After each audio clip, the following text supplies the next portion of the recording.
Welcome to the Microsoft Ads Training Kit Chapter 22. How to add keywords. In this video tutorial, we are going to take a look at how to add keywords, step by step. So let's get started. So from our Microsoft Ads dashboard, select All Campaigns and then select Campaigns. From here select one campaign, then select Keywords.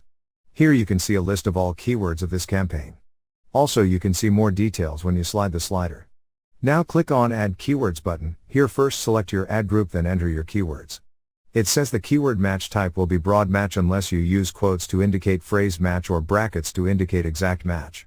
So for exact match, put your keywords in brackets. Then click on Save button. Once done, you can see your new keywords have been added to the list, and here it shows the match type to be exact. When you click on this small question button, it shows the info about it, like what it is, why it is important, etc. Also we have what are keywords match types and how do I use them link. Click on it for more info. So again click on Add Keywords button, select your ad group, enter your keywords and save. This is how you can add keywords. Thank you for watching.